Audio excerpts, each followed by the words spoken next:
Live from the lavatory. Welcome to the Close Traffic Podcast, an aviation and flight simulation show. Welcome aboard.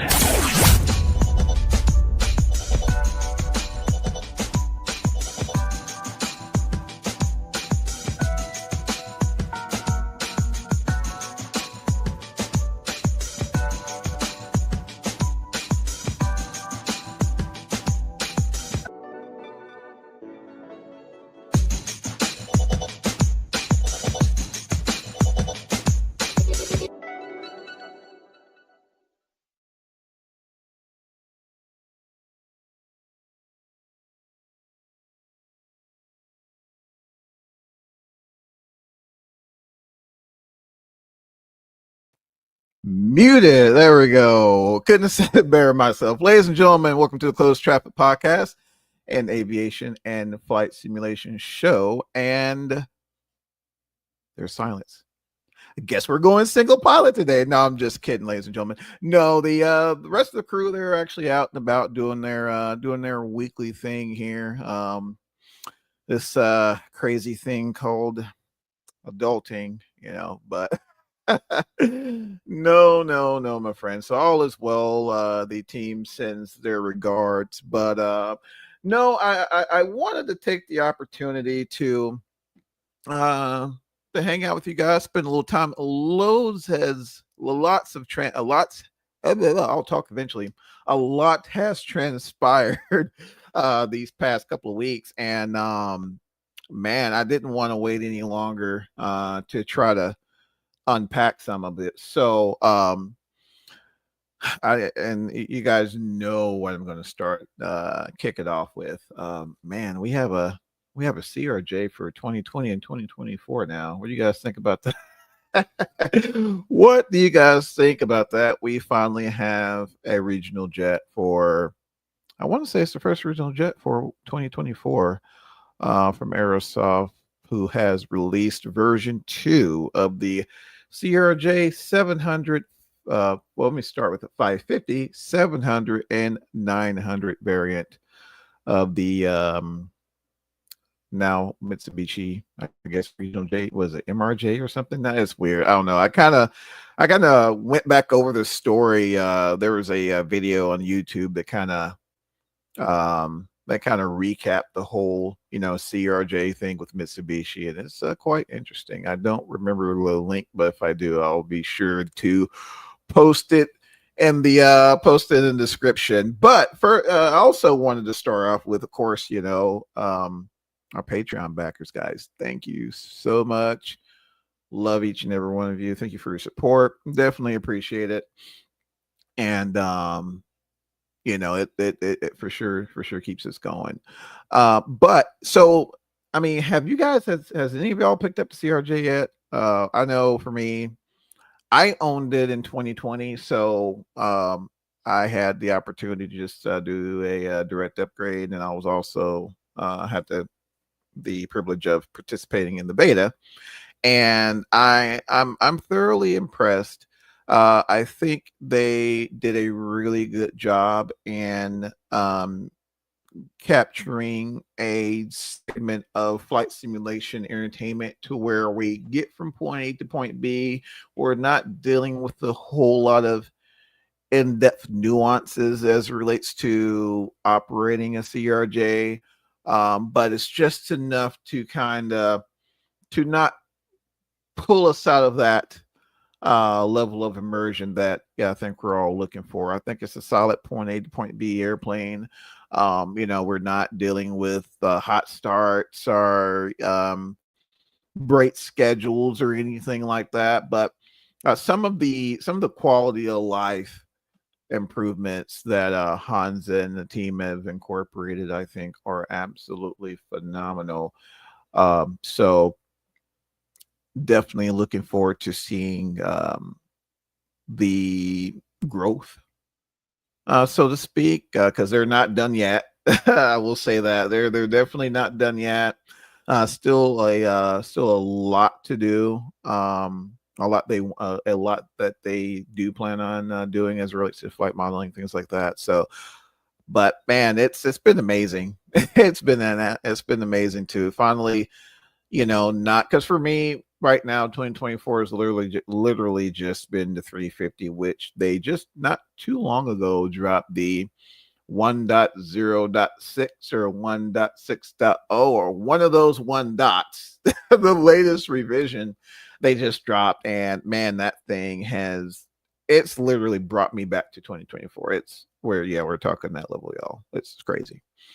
And yeah, by the way, yeah, I'm in a long hauler now. I mean, we've been guys, how I am about, my long haulers. I tend not to frequent them as much as other aircraft, but fortunately there's a few domestic routes out there that, you know, um allow for, the ability to, partake in 2-3 hour trips.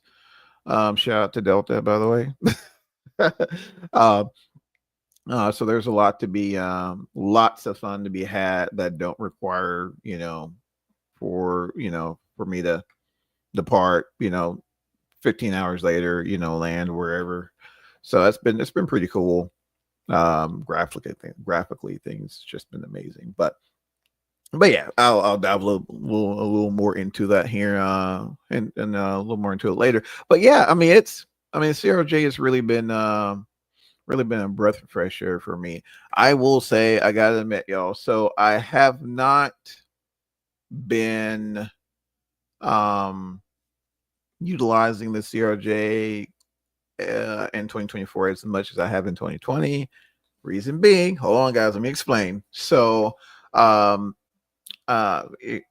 most of y'all know by now, Dallas is my domicile, right? So, Imagine Sim released the KDFW scenery for early access if you participated in early access. And I know you line, good old Mike. What's going on, man? Man's on PTO. But but but yeah, I've been in 2020 quite a bit. And the only reason why I've been in 2020 is because as of right now, the DFW scenery is only released in 2020. So, but man, there's like no short of SkyWest ops, PSA, tons of CRJ operations out there, and it's that scenery's coming along, ladies and gentlemen. If you guys are looking for the DFW scenery and you didn't get the opportunity to dive into the early access, never fear. I think we're all going to be in for a treat. No doubts about that.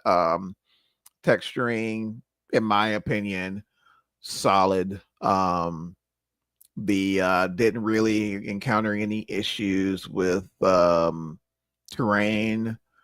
Um, there's a few problems as it relates to the animation of the gates. And now, of course, I'm at the East Satellite Terminal, and I'm freaking out. I'm like, oh my gosh, they dropped this thing, and like none of the gates work. But of course, guys, it's early access. And I think sometimes we get involved in early access and then we forget it's early access. I'm guilty of it as well. I do it all the time. So, but they, dropped. I dropped an email. Just kind of, I'm not sure if it was something where it was, it was known. I wasn't for sure, but I was like, hey, just give you guys a heads up. I didn't have some issues with the gate animations. They're like, "Yep, we know. We're it's a work in progress." I'm good to go with that. So, moving forward, I was just able to park at the main e terminal, and there's some functioning gates there, which I'm cool with. I am cool with for early access, and I don't have to deal with how DFW looked in 2020 before, even in comparison to what we have in 2024, which is 10 times better than what we got in 2020. I'm cool with that. Totally cool with that. I hope I said that right. But yeah, you guys get my point. You guys know what I'm cooking. So yeah, man, I'm thorough. Guys, I cannot express how thoroughly pleased I am to finally um have a DFW in Flight Simulator. And if I get a little emotional, guys, that's why. Because DFW, for whatever reason, has been sorely neglected in the industry. And there's no one here to stop me from talking about it, so I'm going to talk about it. Dang it, I was kidding, but yeah, it's totally on the right track for early access product. But yeah, so back to the CRJ. Just a solid airplane. I mean, I really can't. There's really not a whole lot negative to say as relates, or is there a few little bugs and things like that? Sure. I mean, there's like every new release there is. But I think in my I'm going to say this, and someone's totally, oh my gosh, who is that? Oh no, that's Mike. Never mind. And I hear road noise. Oh my gosh. Oh man, but yeah, so I mean, there's little issues and deficiencies with every release. I'm not gonna, fault anyone for like non-game breaking issues, but as of right now, I'm able to have a solid experience, um, and looking forward to further updates, which again, they're not done yet. So I think 2025, guys, is going to be a really good good point in time in the hobby for regional jets. We got our friends at FlyFX working on ERJ, which I don't know, guys. I'm a little concerned. Not with FlyFX and the ERJ. Don't get me wrong there. And the EFJ. Did I say that? ERJ. Don't get me wrong there. But it's kind of, I haven't noticed as many, and y'all keep me honest here. I haven't noticed as many real world operators continuing to operate the ERJ. We got our JSX, few other carriers out there on the East Coast, but I know especially for us here at the DFW, I haven't seen them frequent the airport as much as they used to. I know United Express still sending the snot out of Houston, but yeah, it's starting to get slim picking. So, but yeah, so looks like we got our good friend Mike over here, man. You all right, bro? I didn't. Hey man, Mike, first of all, Mike check 1 2 1 2. How's that? Five by five, sir. 5x5. 5x5. All right. Listen, man, I'm on the road. I apologize for not being on camera. I mean, you guys are just gonna see me in the car anyway. Oh my gosh. But I heard you say, hey, I'm gonna talk about the CRJ and DFW because no one is here to stop me. I'm here. I had to jump on before Johnny went rogue.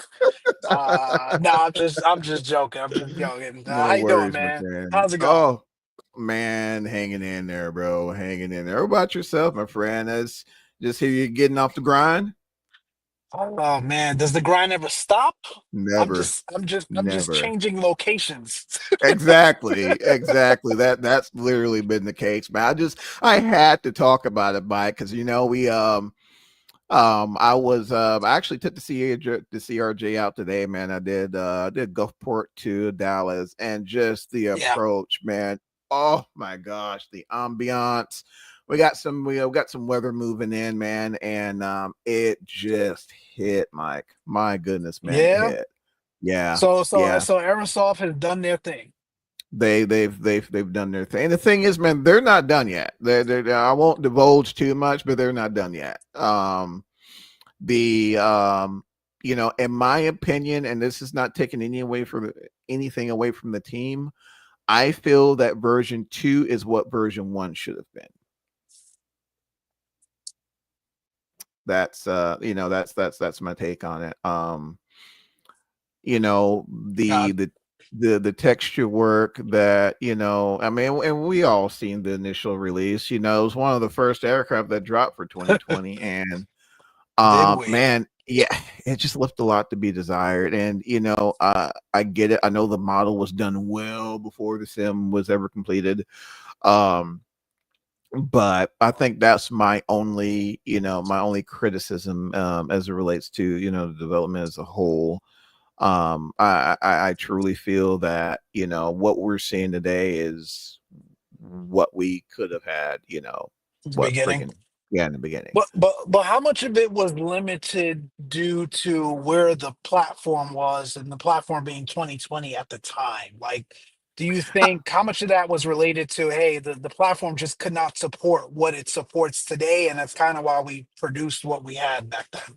I think it had a lot to do with it, and from the developer's perspective, I think it was kind of a precarious position to be in. You got this product that you're looking to drop, and it's like, okay, well, gee whiz, what do we do? Do we kind of sit in the background, wait another 6 months to a year until the platform stabilizes, or do we just go ahead and drop it and see what happens when the dust settles, right? Everyone's chomping at the bit for a freaking third party airplane, and dang it, let's give the people what they're asking for. And sometimes as people, sometimes we don't know what's in our best interest. And Mhm. it released, and yeah, it's the rest is history. But no, to your point, Mike, I think that had a lot to do with it, man. I you know I I didn't really doubt that they were going to be able to, circle back and, come up with something amazing. But it just takes time. And it's funny you mentioned that, Mike, because truth be told, it's really just recently, 2020 has finally gotten to a place to where Yeah. it's just reliable. Yep. Um, Yeah, it's but man, partly. Sorry, did I lose you? no, I'm here, my friend. I Oh, saw you. yeah, no, sorry. I was like, yeah, that's partly why I was asking. I listen, man. I am not one that's bashful about calling people out when they need to be called out, especially Airsoft with some of the things that they've produced here. For being in the game as long as they have been. But I also recognize that there's a reality in which they are subjected to and working through the gaps that exist within the platform, especially back in 2020. And I didn't want to Mm, put everything solely on them. I right. think they've done a phenomenal job, obviously, in adapting to what the platform was, and then now saying, the platform is much more stable. There are much more capabilities that we can unlock. Here is a much better, polished version of the aircraft, and from what I'm hearing from you and others, I don't remember the last time an Aerosoft release got got this much hype and this much positive feedback in forever. I mean, this is not the norm. And specifically talking to their aircrafts, their add-on aircrafts of a complex nature. You don't hear this all too often. So I think it's great. It's great for Aerosoft, and it's great for the community at large.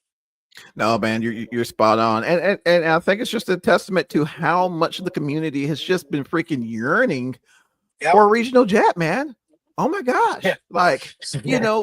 it's just we have this beautiful platform, with just a an infinite amount of routes and possibilities to visit different areas of the world. And we've been confined to medium and long haul ops for a while. Yeah, we Yeah. got the CRJ. Yeah, we got Southwest ops. Shout out to my friends at Southwest, even though they totally got rid of open seating. But anyway, um, you know, And free bags. don't even get me on that. And but it's just you get to a point that was like, man, I would love to, do that route from DFW to Stillwater, Oklahoma, that I did in real world, or that route from DFW to Lafayette, Louisiana, DFW to Pensacola, Florida. There's so much more substance to what we do as simming, that a lot of those places are only accessible with a Exactly. region. You have to have a regional jet. Like, we're not even Yep. going to talk about airports that are essential air service routes, to where you're not going to get a Southwest going there, you're not going to get a mainline carrier going there, you're going to get this this clapped out CRJ because it's the cheapest freaking thing they can get in there, just to satisfy the governmental requirements. Government says there may be a military base there. We have to have air service at this airport. I don't care who does it, but we have to have air service at this airport. And you might have SkyWest says, okay, we'll do it. We'll Yep. we'll send this we'll send this clapped out CRJ 200. Back in the day, it used to be us. Well, we'll send this clapped out Saab 340 over there. Until they just rag those things out. Hey, let's send this clapped out 200. But eventually, it'll be like the 700s. There's a lot of EAS airports that sees a 700, and you just can't do that in 737, so it's like I was mentioning earlier, Mike, I think 2025 is going to be an amazing year for regional jets, with the ERJ around the corner. Eventually, maybe hopefully one day, wish upon a star, we'll see an E-jet somewhere.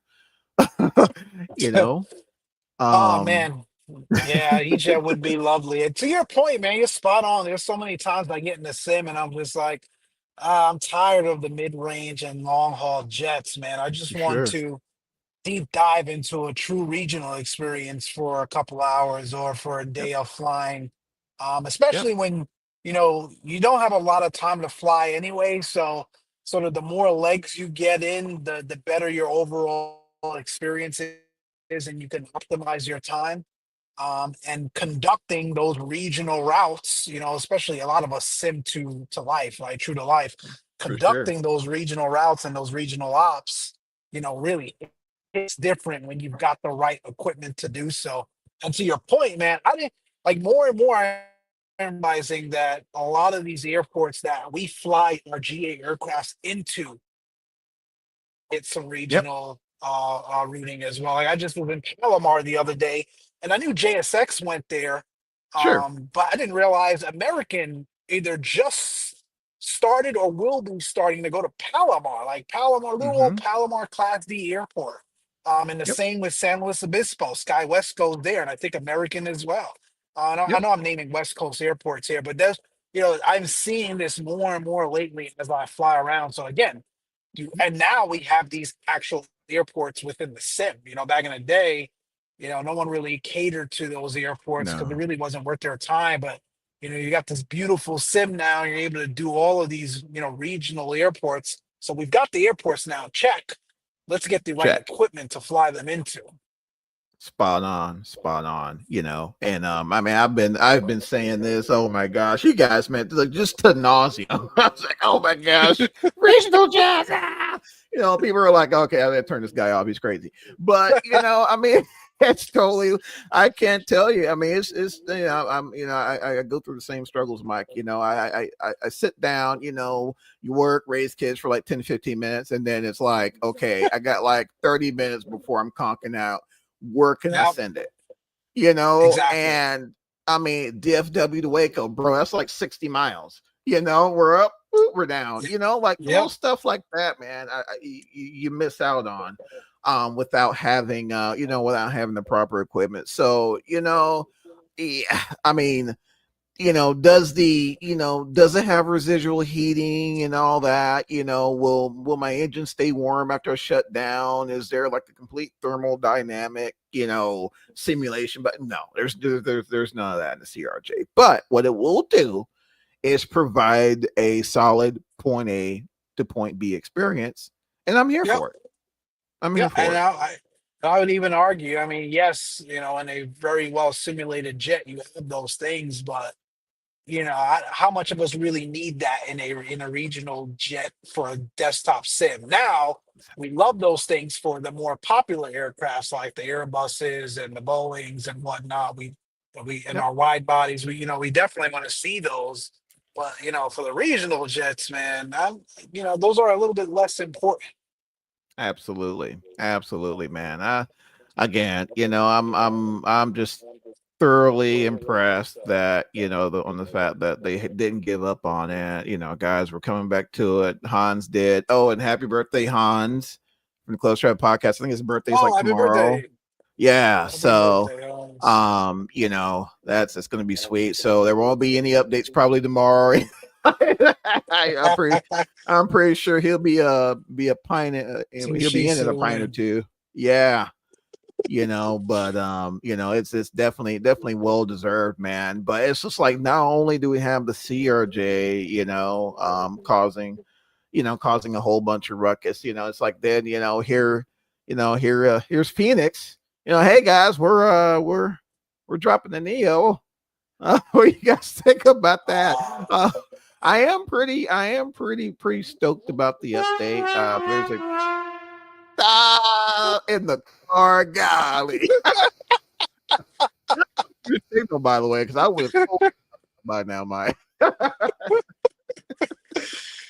Oh But you're an man. Airbus guy, Mike. Yeah, What? but like, yo, listen, man. I know this. You guys, I'm an Airbus guy. We've said it a million times. I know this. You know this. We all know this. But there comes a point in time where it's just like, yo, enough is enough. Like, we've got every single Airbus imaginable. Like, besides, I think an A340, which you all 220. know. 220. Sorry, yes, and a 220. Exactly. Which you're leading me into my point. Like, why couldn't they have announced a 220? Like any of Bro. those already did a A320 Neo. Then we've got the fly by wire one. I mean, like, do we really need another rendition of a basic Airbus? And at this point, yes, I'm calling the Neo. We're so familiar with them now. They are in that basic category. Like, I don't know, man. You listen. Number one, if Phoenix is going to do it, I know they're going to do it well. For So I sure. have no That. concerns there. It's gonna come out and it's going to be one of the best platforms we've ever seen for an Airbus A320 Neo. But it is just that, another Airbus A320 Neo.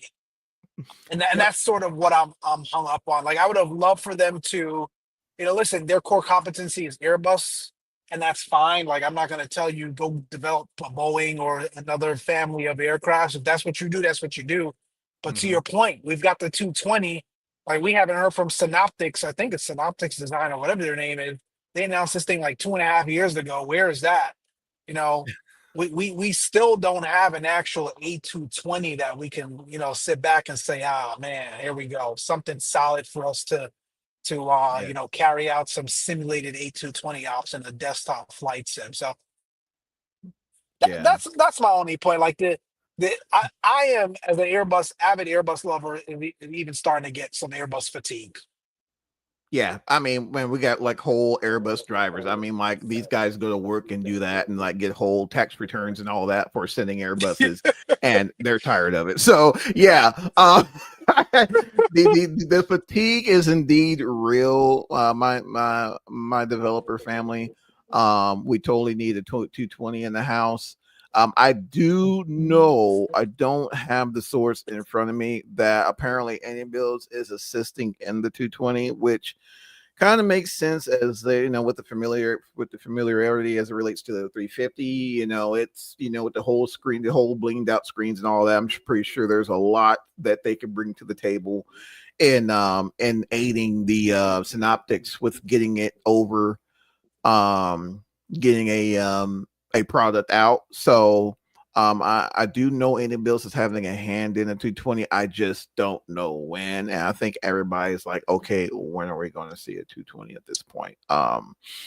Again, which kind of goes back to what we were saying before. It's like, okay, I'm looking at routes, and now and as time is going, as time progresses, you're seeing less and less of the classic aircraft that we normally see performing these operations, and you're starting to see a lot of the next gen aircraft like the E-Jet and the 220, performing these missions, and we ain't got one.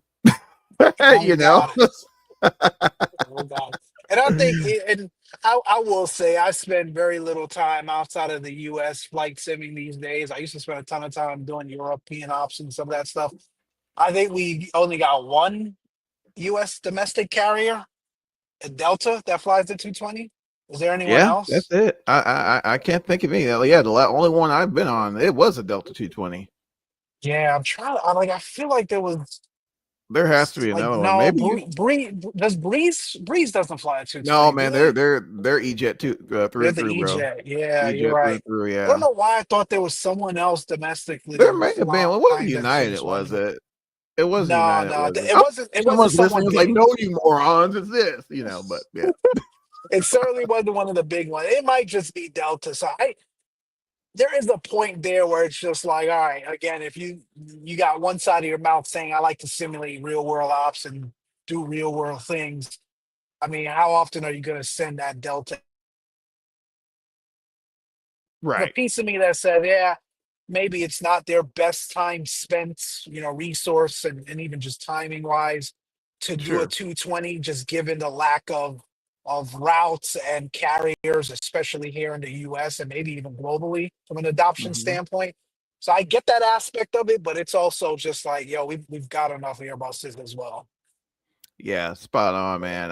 I don't know, Mike. I think if someone dropped like a legit 220, I think the thing will sell like freaking hotcakes, bro. Like no Really? joke. Yeah, man. I don't know, man. I just feel it in my bones, dude. It's just you hear a It goes lot of just goes a bunch of you're fictional liveries. yeah, it has to be, man. But like, I think a lot of it isn't so much as an aircraft that's able to be utilized in a lot of real world ops, man. It's just the fact that we don't freaking have one. That You part. know, No, it's a good point, especially if it's you know, simulated well, like we know absolutely. Phoenix would.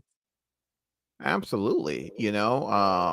I mean, Phoenix, I think Phoenix should just simply blow it out of the water. Truthfully, I know Amir had mentioned, they had a 220. I mean, not 220, but a 350. In their books. Man, I would have totally been down to Oh freaking yeah, freaking see it. Oh, I would have liked them to give the 350 a shot, even though we've got any bills. Like, yeah, again, I would have definitely preferred that. Or honestly, again, and I know we've got the 321 Neo, I guess, coming from Labs, and I know Latin DFR has tried to do their rendition of one, but I would have liked for Amir and that team to do a true A321 Neo.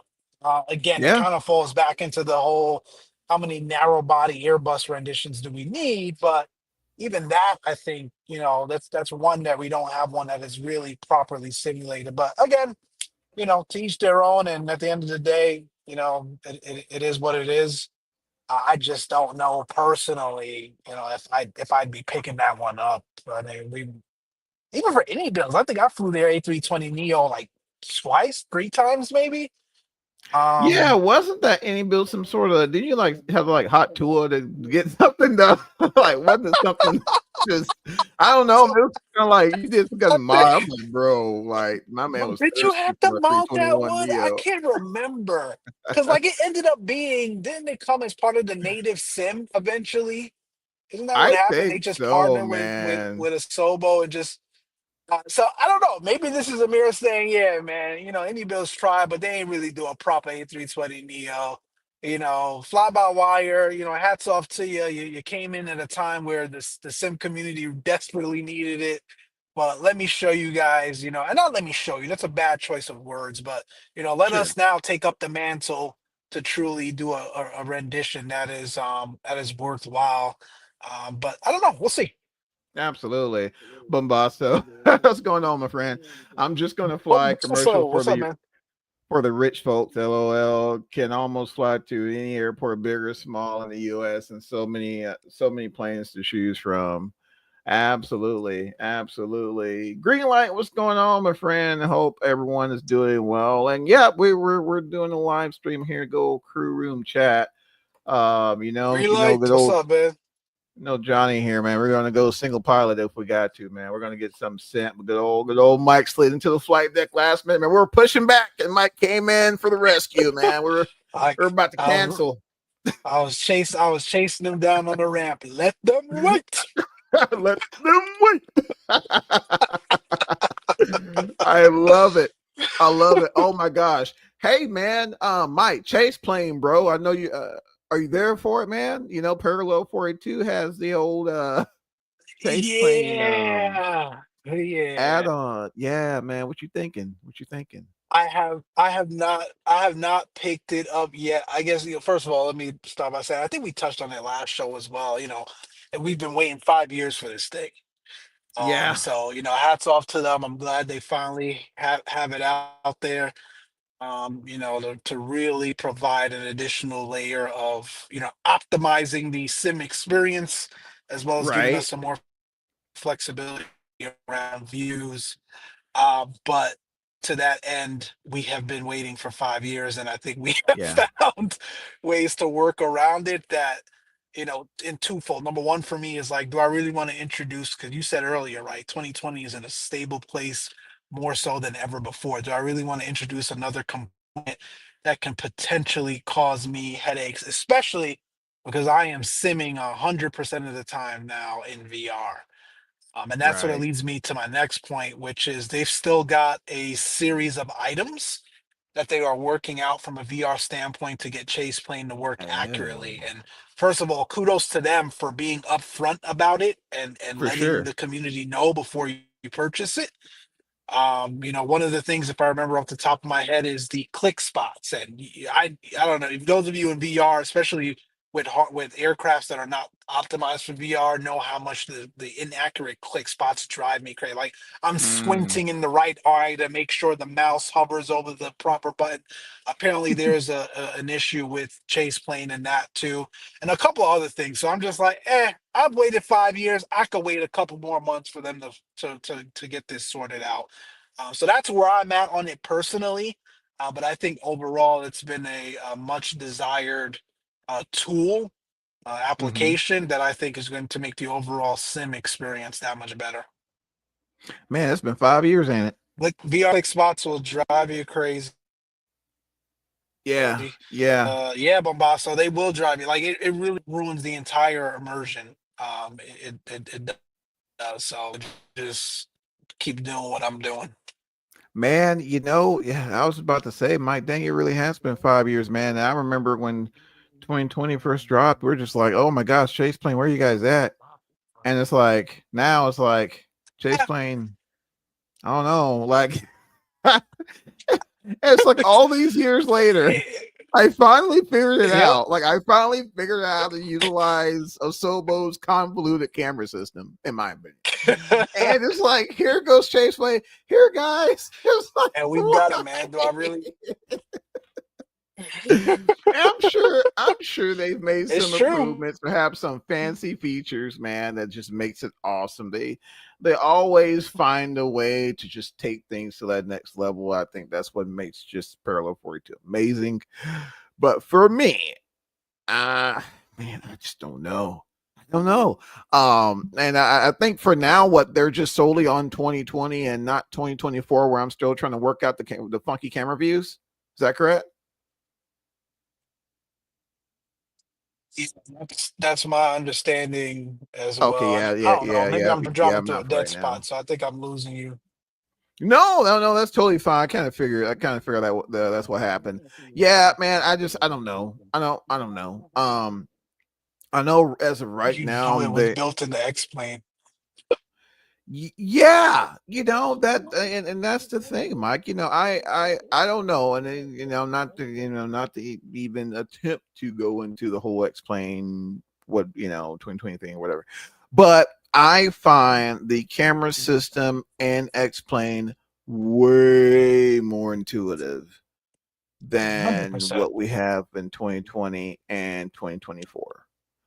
There are Um, so many things that are way intuitive and X-Plane that they are in 2020, 2021.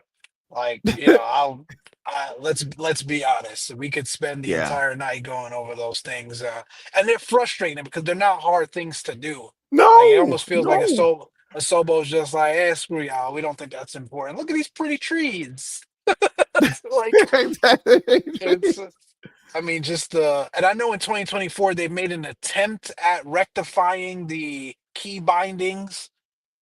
And I Right, they think did. now, keep me honest, I haven't been in 2024 in a while, but do we finally have equipment or aircraft specific key bindings and some of that stuff, or no? Man, truth be told, Mike, I ain't either, man. I had my little frustrations with 2024, and yeah, I kind of, Yeah. I kind of put it to the side for the moment. But however, that being said, I know SU2 had some meaningful changes as it relates to the controls. And I say that because when I downloaded the beta, I went into my controls and it had some locks next to something. I'm sure you can probably dig into the change log and it's something related to that. You know, I don't have time for all that. But and so they if they're not there already, it looks as if they're driving toward that direction. So, I guess that's some solace, in the whole controls thing. But yeah, I think that was kind of one of my big beefs too. And it's like the replay, just yeah, like Greenlight was mentioning, it was built into X-Plane, like the whole replay thing. But no, we're not going to do that. We're going to get flight control replay. Man, I tried to mess with that thing, dude, bro, for like the first like a day. Like I tried to see if I can get flight control. It's not as fluid as Alt R, and here you got the slider. You can adjust your replay or whatever, and you're good to go, and that's it. That's all you have to do in X-Plane. And It's yep.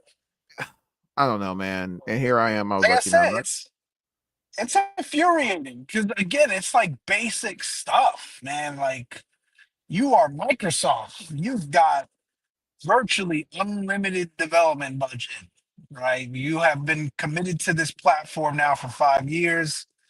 You're obviously making things better as it relates to, the community roadmap and some of the things that you all have prioritized. Why are we still struggling with these very basic functionalities? basic functionality. And don't get me wrong, CTP family. It's not that X-Plane doesn't come with its own set of headaches, but it's just like, my gosh, it's not that. You know what I'm saying? Like it's just if Asobo can solve those core problems, it will completely change the dynamics, in my opinion, of that simulator.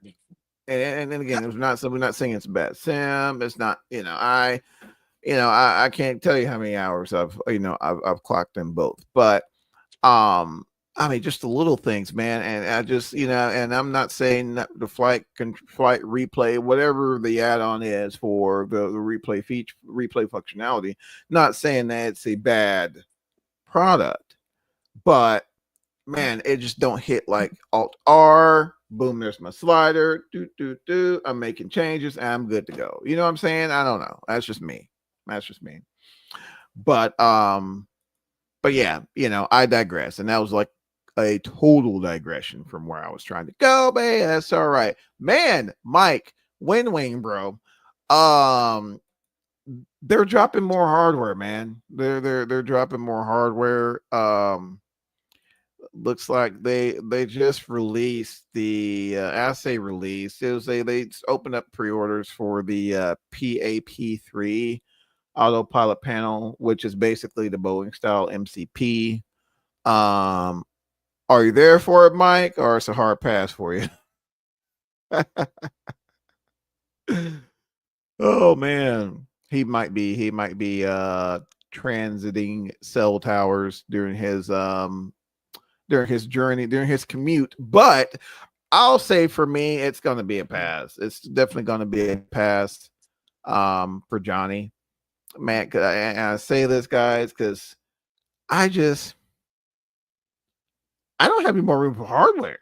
I think it's great if you're going specifically for a 737 experience, but I have I think they call it the PNP or PAP or PIP, something P something. I don't know. Whatever. The 737 FMC or FMS. And it just stinks because it's like, dang, if I get the McDo, I have to unplug it and then plug in the, it's just too much. It's too much. So it's gonna be a pass for me. we're getting to that place now where it's like, oh man, these are some of the things that we have wanted for years to get some sort of tactile feedback and some real world view and touch and feel of what these things look like in the actual aircraft, and bring it inside my own home without spending thousands upon thousands of dollars on a simulator that many people have out there throughout the world from a training standpoint. But now the other side of this is like, damn, where do I put all this? You got to figure out, where does it fit on my desk, and do I have enough outlets and USB ports? And it's like one of those be careful what you ask for things, man, for sure. Yeah, yeah. Now the USB ports were a slap out, ladies and gentlemen. We are plumb out of USB ports. Houston is completely out of USB ports. That's good. Houston, we have a problem. Houston, we're out of USB ports. But USB ports is cunt. cooked, bro. Like my rig's running down, man. This is like, bro, like I don't have 1 volt to spare. And it's weird, man, because you look at your desktop setup and you kind of got like deep with the DCS setup. You kind of got like a F-16 vibe here. You got the F-15 vibe here, but hey, wait, you got the Beechcraft, type joint going on here, and then it's something else here, and then it's Airbussery over here, and it's, dude, your mind would explode. So, Like I'm rockets, bro. yeah, man. So Mission I'm gonna let. control. Oh my gosh, man. I'm going to let WinWing cook and continue to drop hardware every week, and I'm just going to enjoy from afar. Greenlight WinWing is putting major pressure on these hardware developers, absolutely. And for freaking price point, dude, there's only $150. Yep. That's 150 I'm telling bucks. you. That's the key. We used to look at these things and say, hey, man, it would be nice to have an FMC, but I'm not going to spend $1,000 on it. What's the No, point? And no. they have taken that and flipped it on its head. Backlit, man. This thing is backlit. I believe there's also I'm reading here. I want to say, yeah. So, in addition to the PAP3, which is MCP, you can also purchase a magnetic AT arm switch that's available for pre-order. So the auto arm switch that's magnetic, has a magnetic interlock, and it can click Yeah. off whatever. Yeah, you Yep. can get that. Like, come on now. I mean, and of course they're going to be at Expo. Here's the rub with WinWing for me, and I feel comfortable with saying it because, like I said, I was rocking with WinWing from like day one. Back when they were just like, oh, we're just doing DCS stuff. So, their communication, man, to me needs a little work. I'm just saying, because for example, they released the FMC for Boeing for the first, like, I don't know, month. You could only use it with the 737-800 when, like, day one, there was, the McDo had compatibility for, like, every variant of the Phoenix. And, you're just kind of have to force to wait. So people were like trying to leverage MobiFly. Folks were like trying to come up with some wizardry to get it to work. And then out of nowhere, there was a random update in SimApp Pro that, magically, you got, compatibility with Dash 700. So it's, of course, Dash 800 and Dash 900. And, it was just been nice to kind of know that beforehand. I don't know, not that it would have changed my purchase decision, but it would just been nice to know. So I think a little more transparency from WinWing would be great. But I mean, they're killing in the hardware game. The year of hardware, other developers won't be able to bleed you out for their stuff anymore. It seems absolutely, Bombasso. Pretty soon you have to build a steel frame for interchangeable part for all the hardware they're making. Exactly, Greenlight. And I'm gonna tell you something. I'm gonna tell you guys something. That the little deal that Virpil's working out with the interchangeable yokes, that's something to keep an eye on. I'm not gonna lie, guys. Now, Lord help you trying Yeah, to get it's it. fire. Lord help you trying to get it. But um, I'm here for it, family. I think that's gonna be something legit. I know. Which I want to touch on that too. I know there's some movement on the honeycomb front, but I don't know, man. If Verpal Mm, comes out swinging, oh, there, there's room on what front? oh no, on the did I say Honeywell? Probably Honeywell. No, honeycomb. I No, meant no, I think that's what you said. That's what you yeah, said. yeah, that yeah. You didn't hear Yes. Mike, so Uh, apparently, uh, ah, oh my gosh, man, no, I'm just you joking. I'm like joking. you're like how in the world do you like? Haven't you made it home yet, Mike? I'm literally 4 minutes out. Oh I'm my working gosh, on man. I kid. But no, so looks as if, and I don't have the whole story in front of me, guys. I'm so sorry. It was a post on X as well as I want to say Facebook.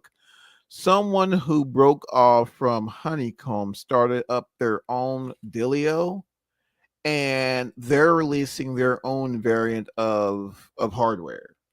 And one of them in particular, and I can't think of the name of it. Oh my gosh, Chad, if you guys know, help me out here. Meridian, here it is, Meridian GMT. They dropped some products at FS Weekend, and I'm going to drop a link here, guys, as well. Wait, run that by me again. So, someone from the original Honeycomb team is sort of Yes, developing and producing their own new set of hardware. yes, So Nikki, not a fit. Oh, it is Nikki. Nikki. Nikki, officially, and this Oh, is coming from our friends at FS Elite. Nikki, I'm going to screw up this name, guys. Nikki Rippening officially introduced the first wave of products under his new brand, Meridian GMT Gulf Mike Tango, with a strong focus on modularity and user experience. Meridian GMT's debut at FS Weekend lineup consists of the Sierra Plus Yoke, Tango Plus Yoke, and X-Ray Flight Sim controller. It's also so looks like the yoke is also going to include a haptic feedback system as well. what does this mean for the current set of Honeywell? Sorry, honey. Now I'm doing Honeywell. Honeycomb users and ongoing product support. Looks like it looks like whoever and I don't remember the whole story, but looks like whoever's driving Honeycomb at this point still doing their thing. I mean, the website is up. Okay, okay, Yeah, they're still doing their thing. So I mean, if you just want an alpha, you can get one still, okay. but I think Nikki just branched off and started Wrong thing. to do his thing. Oh yeah, Bombasso, here he is. Yeah, the original guy The building original guy. Meridian. Yep, the original guy was Nikki. Yep, he's building Meridian. The guy they stole was Honeycomb. Gotcha. That was stolen was Honeycomb. Gotcha. Looking at the Meridian, Mike, man, when you get settled, take a look at it, my friend. But I'm here for it. It looks All solid. right. It looks I think I did see glimpses of it over the last week or yeah. so. It Look, looks solid. LCD displays on the Bravo looking one, the Tango Plus LCD Pro. display. Oh, really? Okay. Yeah.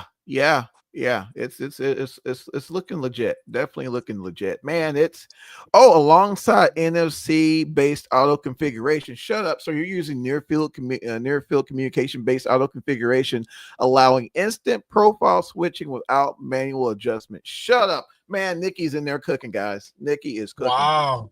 Sheesh. Wow. That's going to be nice. Going to be nice. Yeah, definitely we're gonna have to keep an eye out for that one for sure. Man, just loads of movement on the hardware front to Bombasso's and Greenlight's point. Lots of movement there, man. It's been a pretty interesting Q1, Mike. I'm not gonna lie, man. DCS, they're not sitting still either. They're getting ready to drop a Cold War era map for those DCS heads out there. Guilty. And the CH-47, it's getting in some updates as well on the Chinook. It's man, Flight Simmons looking pretty nice right now. Let's see, I watched the video. He's stressed, tired, but you can see his passion for the community. Yeah, man, having the opportunity to meet Nikki, you can definitely tell he loves what he does. When I had the opportunity to meet him at Expo at Houston, and you can clearly tell he's all in. And you can look at his products and just tell, he's all in. Just the level of ingenuity, in my opinion, I don't think we've seen in this platform previously. So looking forward to see his dream come to fruition. Definitely looking forward to maybe checking it out. I'm not sure if he's going to be at Expo or not. I know they've released the exhibitors for Flight Sim Expo, so definitely get a chance to check that out. And Mike jumped on cam. He's not done with you yet, ladies and gentlemen. Mike, ladies and gentlemen, in the flesh. Oh man, you're still on mute there, brother. But yeah, that would help. Oh, Saying what a journey. Yeah, man, we made it. So look at here, guys. So we had an opportunity. We touched on all these topics. We had the ability to sit with Mike in his year-long commute coming from work.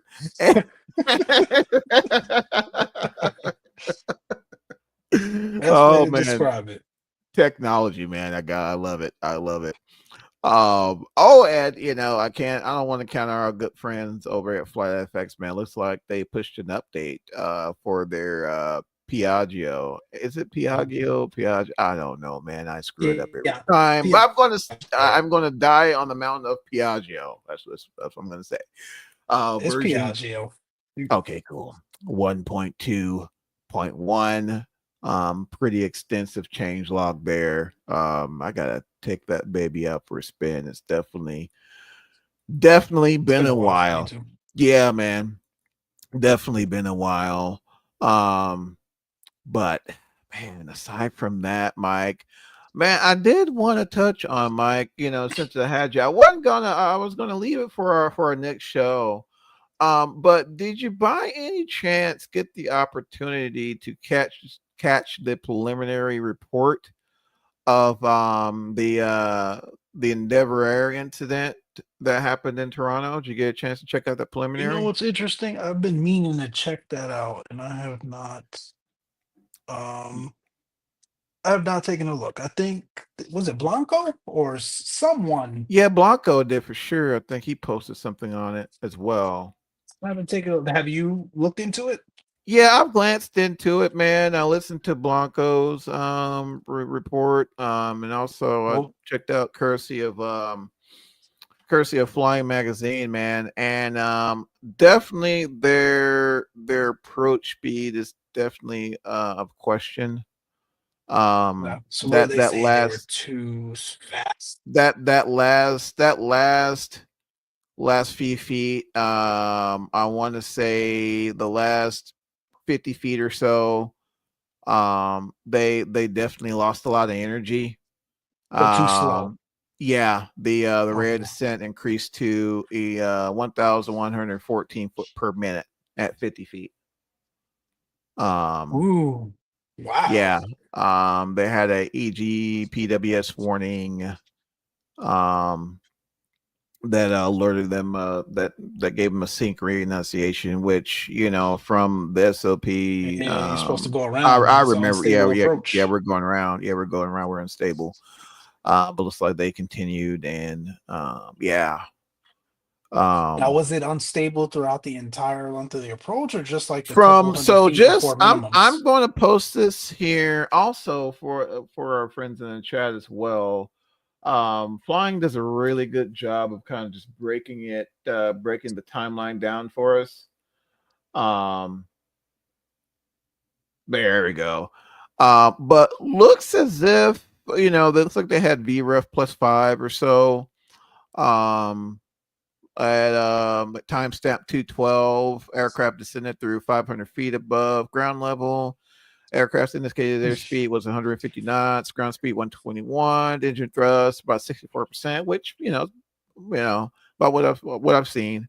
The rate of descent was at 720 feet per minute. Aircraft was on course on localizer, and they were on the ball on the glide slope. 5 seconds later, PF disconnected autopilot at 212, 226 seconds PM. Aircraft descending through 175%. 175%. Yeah, Johnny. 170 feet AGL. Its indicator speed was 144 knots.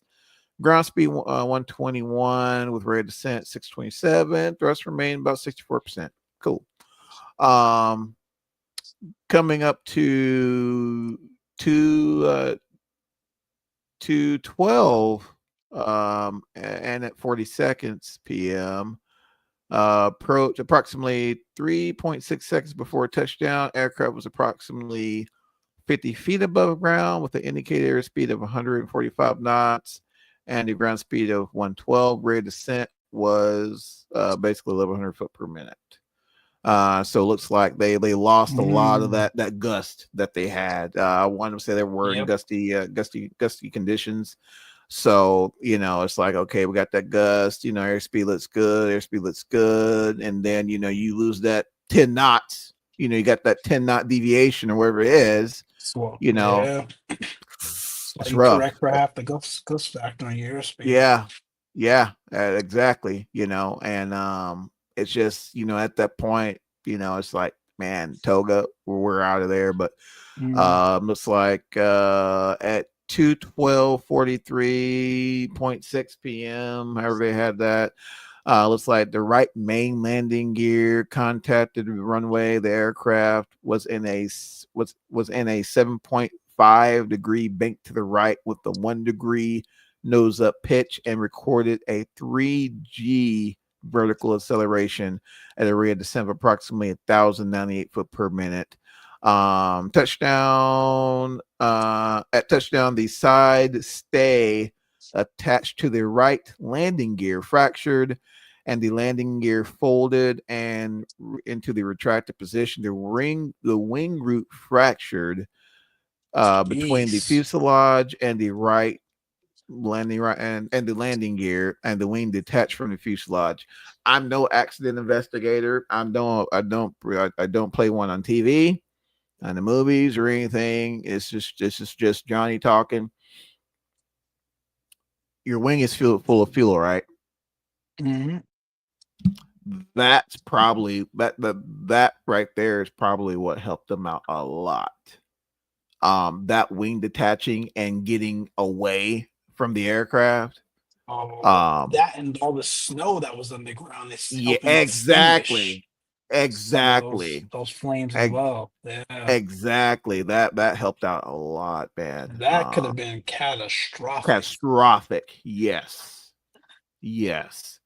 Um Let's see here. The investigation, just to kind of continue on here, the investigation included a review of the airline operations manual that states pilots should initiate flare between 30 and 20 feet AGL by increasing pitch attitude as needed to slow the rate of descent while continuing to reduce thrust to idle at 20 feet. Back pressure on the control column is to be maintained as necessary to hold a constant pitch angle. The manual also states that the pitch attitude at touchdown should be between 3 and 8 degrees, depending on landing reference speed, VREF of the aircraft.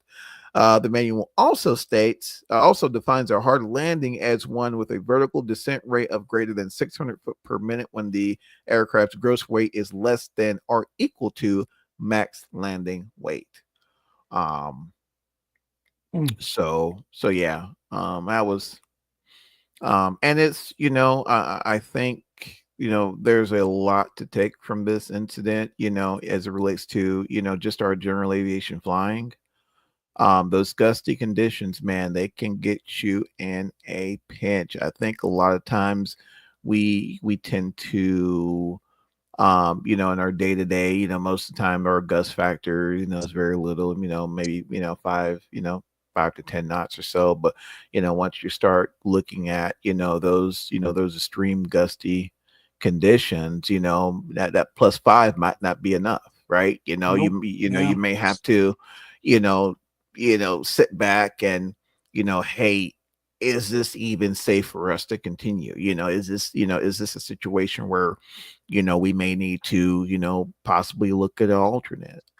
Because man, when you lose, when you're talking about losing, 15, 20 knots of airspeed at a very crucial phase of flight, which is that transition from that approach to that round out. It's just hard to recover. You got to keep yourself out of that situation. You're on the backside of the power curve, and I couldn't imagine, especially a CRJ, with that critical wing. Man, they in their just in their That very wing factor, nature, yeah. man, they don't like being slow. I've always heard that from CRJ drivers. I mean, no aircraft likes being slow, right? But CRJs in particular don't like being slow. They just don't like it, And Yep. getting on the backside of the power curve there, man, it's I would love to, get the final report there. I'm sure they're definitely going to, dig into, training records and things of that nature. But, for me, the biggest takeaway from that is, just, especially, for a lot of us in the US, we're in this transitional period of whether, heck, we had gust here in DFW of 31 knots. I think it was like 160 at 15, gust in 31, and it's it can definitely put you in a precarious situation. I know it's a lot of times, it's like, you may get like, winds out of the south, gust, 8 knots, maybe gusting 12. You're like, all right, toss plus five on it and full send it. You know what I'm saying? Yeah. Um,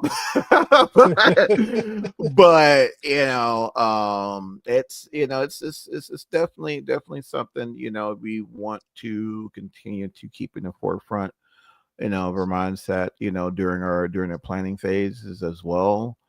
Um, as we're out and about. I know I took a lot of airtime, Mike, but you got any thoughts on that, my friend? No, man, I think you hit it all. I would just say, to cap all of that, you can always go around. I mean, Always at go the end of the around, day, man. you can Always plan, go plan, and around. plan and try to execute that plan, but you get to those, to your Always. point, critical phases of flight, that final approach, and things aren't looking right. Um, go around, and even from a GA planning standpoint, for me, I always set a minimums Absolutely. in my avionics. If I'm flying Absolutely. IFR, VFR, I'm shooting approach. First of all, I'm always backing up an approach with, GPS or some sort of nav-based system, if it's Absolutely. available, which for the most part it always is, even if I'm on a VFR flight, right? So that Yep. gives me some level of situational awareness as well as the ability to help stabilize my approach to a degree. But then I Absolutely. also program the minimums because at Yep. that point, yes, you're in VFR conditions anyway. You can clearly see the runway environment and all that's required to continue an approach. Yep. But for me, part of that decision making factor as well is, am I stable? At Yep. that point, I'm doing my final checks. Am I stable on this approach? And should I continue the approach? And again, that's something you should practice, whether you're flying an IFR flight, you're shooting an actual approach, or you're just doing a VFR flight. And that's helped me tremendously. Absolutely, man. I had an old instructor used to tell me, man, you have to convince yourself into a landing. You never want to, begin an approach with the intention, all right, yeah, we're about to full send this, we're about to land. There's you always need to look for reasons to land. Yep. Um, you know, and even back in the early days, of with the automation and things of that nature, you always have to set some sort of minimums to where, if you're unstable, if you're constantly fighting the airplane, if you're over controlling the aircraft, if you don't feel right, go the freak around. It's okay.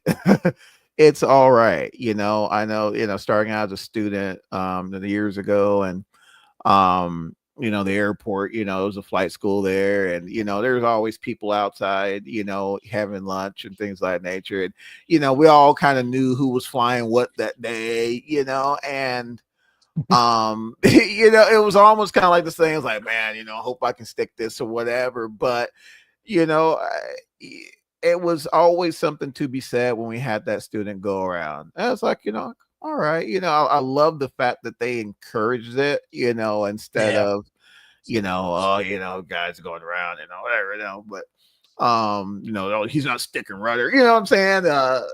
But just because he wasn't Bob Hoovering it. And but it's just, I think all, we do tend to, even, at the old, at the FBO, we, chatting at the FBO, we get into this, this behavior of, what'd you go around for, or whatnot. But and I think that should never be shunned upon, no matter how delayed you are, no matter what the external factors may be. Even and we're of course we're it's this incident unfortunately happened to a CRJ 900, but even if you're referring to 172, and you just can't get those speeds together. I mean, heck, set you a minimums. I mean, you don't need a G1000 to do that. Put your little sticker up there, or have a little mental note. Hey, 200 feet. If I'm not steady, I'm going we're around. getting out of there. Yep. It's just, man, it's just unfortunate, and it's and I think the incidents like this for me, especially in my day to day, if I'm flying, um, you're right there. Terra firma is literally right there, and it seems like that's when we're the most vulnerable. It's never the issue when we're 5,000-6,000 foot, right? It's always when we're right there. We're in the terminal area. It's we're a few seconds, from being in a crew car, or a few seconds from being home, and things like Especially that. after a Things like long this, right? day, week, month of Exactly. flying. Exactly. It's never an excuse to let our guard down. So again, thankfully, everyone made it out safe. I will say, I've always heard, the CRJ is a very tough airframe. Kudos to, she held together. I mean, of course the wing root broke off or whatever. But I mean the fuselage held together. But I know a lot of the most of the guys I knew flew 200s, and I've always heard they were built like freaking tanks. And but looks like she, everything, worked out. She held together, and everybody's home to talk about it. So, um, that's all I, all I really wanted to touch on as it relates to that incident. But and aside from that, let's see. Let's check the chat here. I've been horrible at that tonight. I'd rather go around than roll around on the ground. We all need second chances, That's man. right. Hey, yeah, hey, spot on, man. Spot freaking on. And I just, again, it's you can't. I can't stress this enough. You should have to convince yourself, okay, everything's aligned for me to continue this landing. If the, by that just that by that decision point, whether it's airspeed, stabilization, all the above, your dog in the back's barking, you can't think, I don't know, you got bad gas. I don't know. If things aren't lining up, go to freaking run. That's all I'm saying. But that's all I Oh, got. hey man, that latter one you may want to land, bro. I don't know, bro, man. Hey, if it hit you the wrong way, man, I don't know. I don't know. Man, let me get off this thing, bro, before I get I was canceled, gonna man. say, time to say goodnight, man. Yeah, bro. But again, guys, man, I want to thank all of our supporters out there. Definitely want to give a shout out to all of our partners. Good old EFX out there, man. Definitely love what you guys doing. I saw a little April Fools today. There's been a lot of that. There's been a lot of that here, but I definitely got a chuckle out of that. Also want to give a shout out to our good friends over at HPG Steve. Hope all is well, brother. And to our good friends and family out there, man. Hope you guys have a awesome rest of your week. Hang in there, guys. We're almost there, and yeah, keep your head up, and that's all I have. What about you, Mike? Man, keep the blue side up, literally. Literally, like, please keep the blue side up. Please. Take it easy, guys. Take it easy, man. See you guys later. Yeah.